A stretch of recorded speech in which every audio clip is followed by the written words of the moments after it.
Hello students, अब आप लोगों को सीखना है work done by the centrifugal pump और by impeller on the water. देखिए, एक चीज़ आपको समझनी होगी कि जब हम टरबाइन पढ़ रहे थे तो उसमें होता क्या था कि वाटर जो है वो टरबाइन को हीट करता था और टरबाइन जो है उस हीट की वजह से घूमता था और उससे इलेक्ट्रिसिटी जनरेट होती थी। ठीक है, तो होता क्या था कि वाटर जो है वो काम करता था किस पे, टरबाइन पे।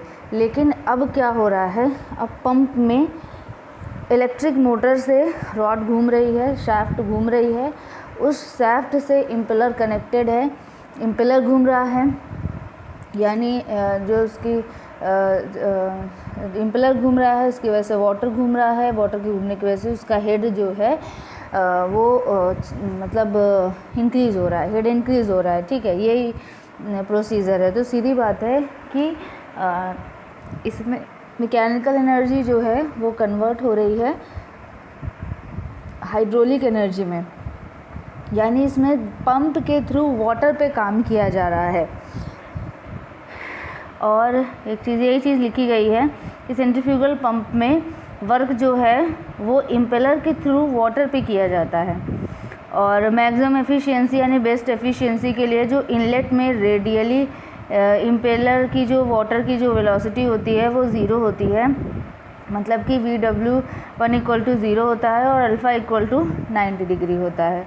ठीक है, अब देखिए ये इसका वेलोसिटी ट्रायंगल है, ध्यान रखिएगा, ये इसका वेलोसिटी ट्रायंगल है। ये थोड़ा सा अलग है क्योंकि देखिए इसमें क्या है, वेलोसिटी जो है वो ऐसे इधर से इधर निकलती है तो VR2 इधर होता है। सब जितनी चीज़ें लिखी हुई हैं सबका मतलब अभी भी वही है कि एग्ज़िट पे वेलोसिटी जो है वो V2 है, रिलेटिव वेलोसिटी एग्ज़िट पे VR2 है, एग्ज़िट पर एंट्रेंस जो है वो V1 है और रिलेटिव वेलोसिटी जो है वो VR1 है। U1 जो है वो इनलेट साइड में वेलोसिटी है, U2। ये सब चीज़ें अभी भी वही हैं, सब चीज़ों का मतलब अभी भी सब कुछ वही है, बट इसका जो डायग्राम बनेगा वो ऐसा बनेगा, इसको ध्यान रखना है आपको। कुछ चीज़ें हैं जो वर्ड सब यूज़ होंगे वो देख लीजिए। U1 जो है वो क्या होता है, tangential velocity at inlet = πd1 n/60। d1 क्या है, dia of the impeller at inlet है और n जो है speed of the turbine in RPM है। इसी तरह V2 = πd2 n/60। d2 क्या है, diameter of the impeller at outlet और tangential velocity of impeller at outlet V2। ठीक, डायमीटर और n जो है speed of the turbine in RPM है। ओके, सेंट्रीफ्यूगल पंप जो होता है वो क्या होता है, radially inward flow reaction turbine का रिवर्स होता है। ठीक है, तो रेडियली इनवर्ड टरबाइन में, radially inward flow reaction turbine में जो वर्क डन होता था वो वाटर की वजह से रनर पे होता था। तो वाटर की वजह से रनर पर second per unit weight of water जो स्ट्राइकिंग पर सेकंड जो वर्क डन होता था वो क्या होता था, ये होता है 1/g VW1 U1 - VW2 U2।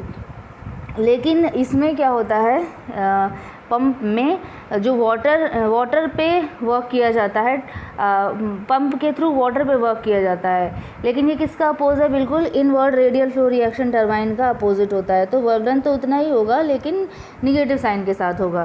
तो इक्वल टू इसके थ्रू वाटर पे जो किया गया वर्क डन होगा वो equal to minus work done in case of turbine. ठीक, अब work done in case of turbine जो है वो क्या है, 1/2 VW1 U1 - VW2 U2 1/g। अब इसमें माइनस रहेगा तो माइनस अंदर भेज देंगे तो ये ऐसा हो जाएगा। अब एक चीज़ आपको ध्यान में इनिशियली बताया गया कि VW1 = 0 क्योंकि अल्फ़ा = 90 डिग्री रेडियली इनवर्ड है। रेडियली जो है जैसे ही रेडियली इनसाइड जाएगा तुरंत 90 डिग्री हो जाएगा ये। ठीक है, तो VW1 = 0 हो गया, यानी जो वर्क डन हुआ कितना, VW2 U2/g। और अगर W वेट के वाटर के थ्रू W वेट होगा, वेट ऑफ वाटर जो है W होगा, तो उसके थ्रू कितना वर्क डन होगा, उस पर कितना वर्क डन होगा, तो W/g VW2 U2।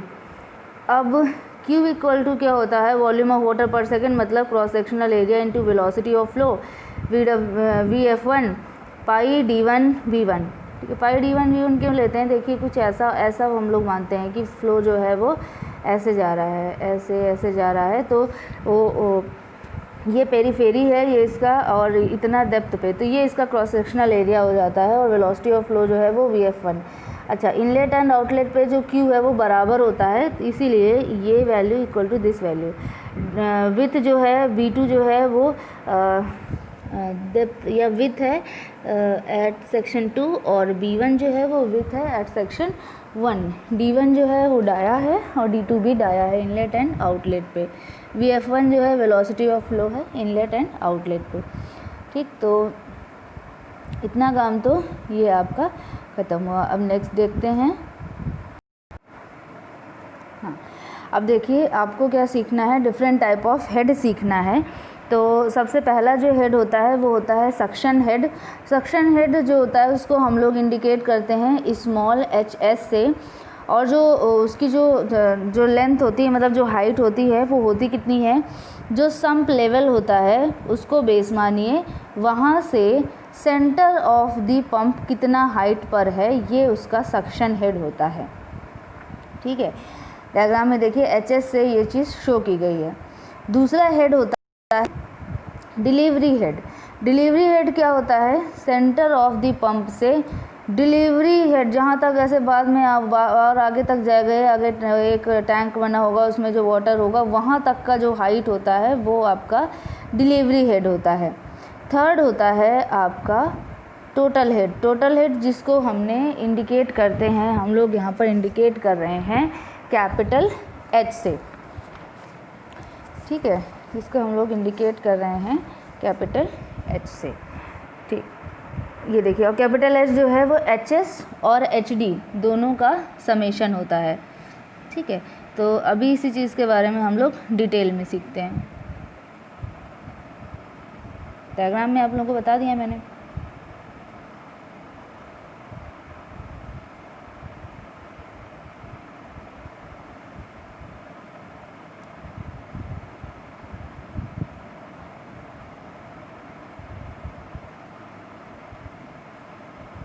ठीक है, अब देखते हैं। फर्स्ट जो हेड ऑफ पंप है वो क्या होता है, सक्शन हेड होता है। सक्शन हेड होता है is a vertical height of the centre line.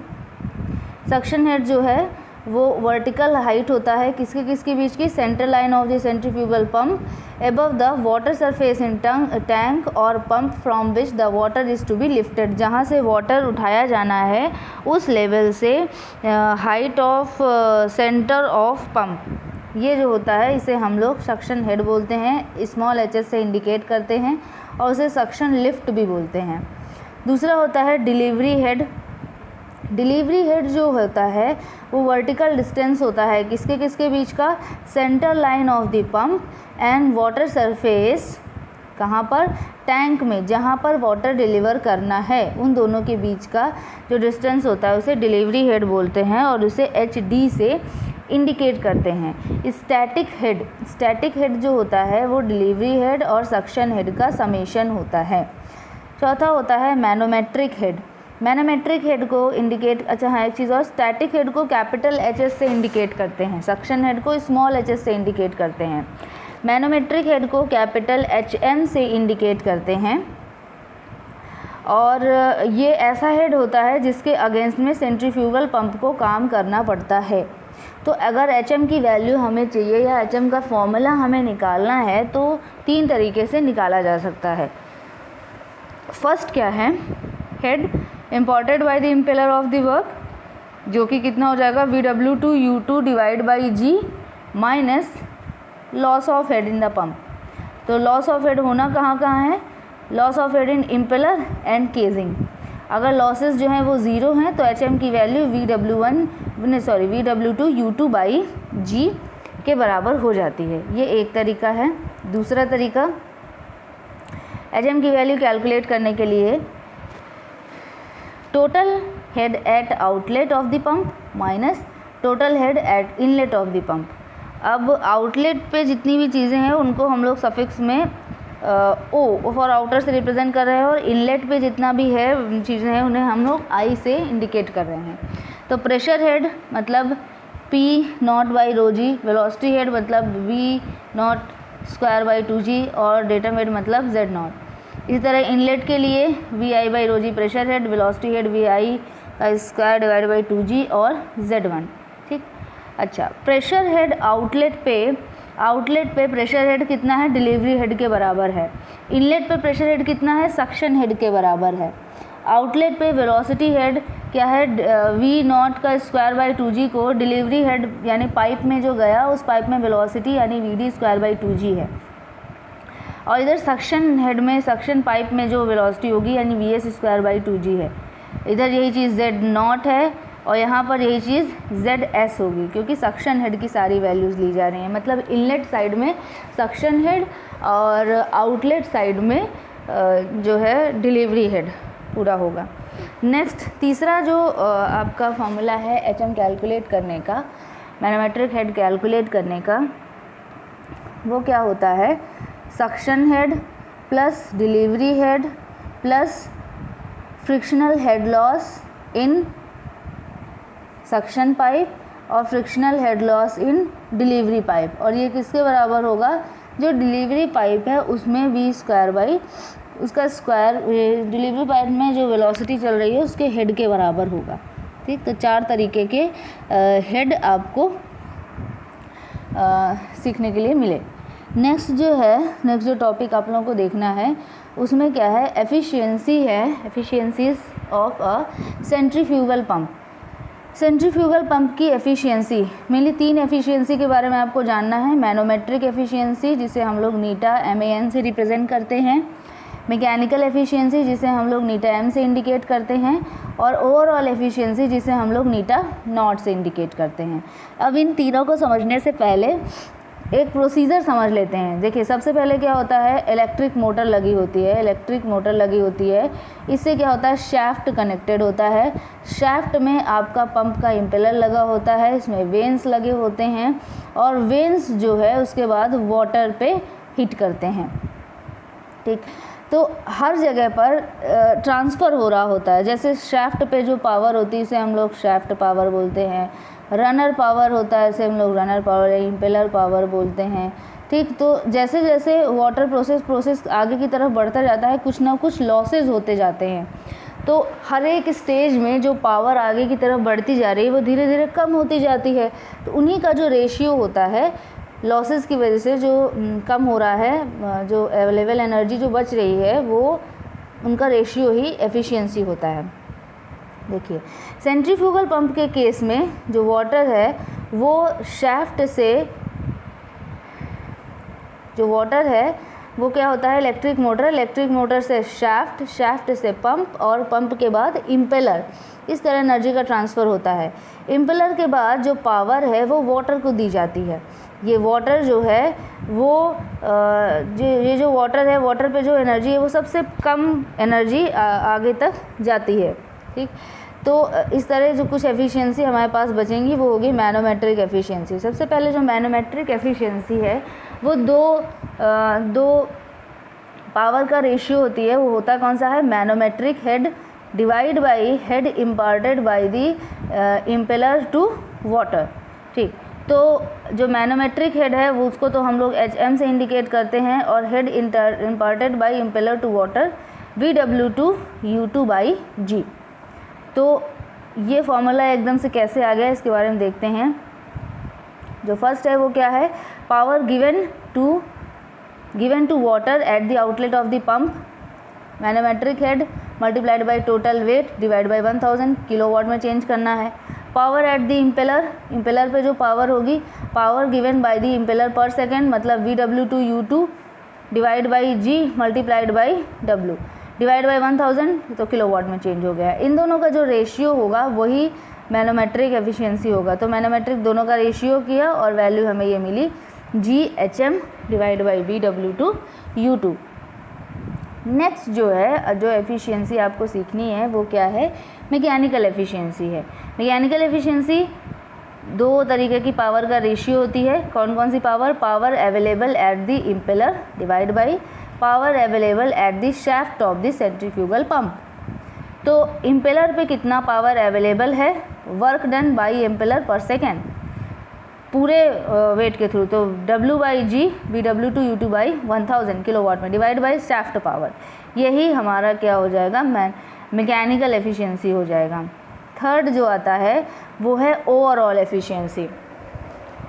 Overall efficiency क्या होता है? Water output to the pump divide by power output to the pump divide by power input to the pump. Output पे जो power है वो क्या है? Weight of water lifted multiplied by HM divide by 1000, और जितना उसमें इनपुट किया गया वो शाफ्ट पावर था, तो W into HM divide by 1000 into shaft power. Overall efficiency, manometric efficiency और मैकेनिकल एफिशिएंसी, उनमें जो रिलेशन होता है वो ये होता है। ओके, अब देखते हैं, ये क्वेश्चन देख लेते हैं। एक छोटा सा क्वेश्चन है, देखिए। The internal and external diameters of the impeller of a centrifugal pump are 200 mm। 200 mm क्या है? Internal dia. इंटरनल डाया मतलब D1, और एक्सटर्नल डाया जो है वो 400 mm है, 400 mm है। The pump is running at 1200 RPM, मतलब N की वैल्यू जो है वो 1200 RPM दिया हुआ है। Vane angle at the impeller at inlet and outlet are 20 degree and 30 degree, मतलब देखिए वेन एंगल इनलेट पर क्या है? थीटा 20 डिग्री, और आउटलेट पे यानी फाई इक्वल टू है 30 डिग्री। अच्छा, अल्फ़ा की वैल्यू जो है वो 90 डिग्री होगी क्योंकि ये जो केस है, और VW1 इक्वल टू 0 होगा। ये तो बाय डिफ़ॉल्ट इसमें ऐसा ही चलता ही है, ठीक है। Okay, water इंटर्स the impeller radially. अच्छा, ये इसमें बोला भी गया है कि जब इंटर करेगा यानी सेक्शन 1 पे रेडियली होगा, मतलब अल्फ़ा इक्वल टू 90 डिग्री होगा। And velocity of flow is constant, मतलब VF1 इक्वल टू VF2 होगा। Determine the work done by the impeller per unit weight of water. Okay, तो सबसे पहले हम क्या करते हैं, ये फॉर्मूला देख लेते हैं। वर्क डन, ये देखिए, वर्क डन बाय इम्पेलर पर kg ऑफ वाटर पर सेकेंड गिवन बाय ये VW2U2 डिवाइड बाई G। यानी हमें दो चीज़ें पता होनी हैं, वो क्या है? VW2 और U2। अगर ये दोनों चीज़ पता चल जाए तो हम वर्क डन निकाल सकते हैं, ठीक है। तो VW2 और U2 दो चीज़ हमें पता करनी है। तो अभी देखिए U1 और U2 तो पता चल जाएगा। U2 देखिए, U2 का फॉर्मूला है ये। अब देखिए D2 भी गिवन है और N भी गिवन है, तो हमें U2 तो बहुत आसानी से मिल जाएगा। इसी तरह क्या हम करते हैं, U1 भी निकाल लेते हैं, U1 भी हमें मिल गया। अब बात आती है दूसरा जो टर्म है, यानी VW2 निकालना है। अब देखिए VW2 मतलब आउटलेट पे मतलब हमें वैल्यू चाहिए क्या? इसकी वैल्यू चाहिए, ठीक है। क्या हमें देखिए बीटा तो हमें गिवन नहीं है, लेकिन हमें फाई की वैल्यू गिवन है। जब फाई की वैल्यू गिवन है और हमें ये U2 पता है और फाई की वैल्यू गिवन है, तो अगर हम ये VR1 पता कर लेते हैं तो फिर VR1 और थीटा फाई का यूज़ करके हम ये वैल्यू पता कर लेंगे, और U2 में से इस वैल्यू को माइनस कर देंगे तो हमें VW2 जो है मिल जाएगा। तो अब बारी आती है VR2 हमें कैसा पता चलेगा, ठीक है। VR2 हमें कैसे पता चलेगा? एक चीज़ और, या तो हमें VR2 पता चल जाए या फिर हमें ये VF2 पता चल जाए, दोनों से ही हमारा काम हो जाएगा। हमारा जो मेनली फोकस है वो ये वाली लेंथ निकालना है, तो चाहे हमें VR2 पता चल जाए या हमें VF2 पता चल जाए। तो एक चीज़ देखिए, क्वेश्चन में गिवन है कि VF1 इक्वल टू VF2 है, तो यहाँ से हम VF1 अगर निकाल लेते हैं तो हमें VF2 मिल जाएगा। अब VF1 यानी हमें अब बात करनी है इस ट्रायंगल पे, इनलेट ट्रायंगल पे। इनलेट वेलोसिटी ट्रायंगल पे तो देखेंगे तो हमें U1 पता है और हमें थीटा पता है, ये दोनों वैल्यूज़ हमें पता है, तो हम यानी VF1 निकाल सकते हैं। यहाँ से VF1 निकलेगा, VF1 इक्वल टू VF2 होता है, VF2 मिलेगा, और फिर VF2 से हम फाई का वैल्यू रखेंगे और VF2 इसका यूज़ करके हम वो उसकी लेंथ निकाल लेंगे, ठीक है। तो tan थीटा लगाया, VF1 divide by U1, theta हमें पता है, U1 पता है, VF1 हमें मिल जाएगा। VF1 और VF2 जो है वो दोनों बराबर होंगे, अब आउटलेट ट्रायंगल पे देखते हैं, फाई की वैल्यू हमें पता है, divide by divide by VW2 minus U2 minus VW2। U2 की वैल्यू हमें पता है, VF2 हमें पता है, फाई की वैल्यू हमें पता है, VW2 हमें मिल जाएगा। VW2 यहाँ पे हमें मिला, VW की वैल्यू रखी, U2 अभी हमने कैलकुलेट किया है, दोनों की वैल्यूज़ रख दी और हमें वर्क डन बाई इम्पेलर पर kg ऑफ वाटर मिल जाएगा। ठीक है, तो क्वेश्चंस बहुत इजी आते हैं। टोटल जो क्वेश्चंस हैं वो सीधे फॉर्मूले बेस्ड क्वेश्चंस आते हैं इसमें। ठीक है, तो अभी के लिए इतना ही। ठीक है, अभी मैं आगे आप लोगों को इसके बाद का बताती हूँ। ठीक है, थैंक यू।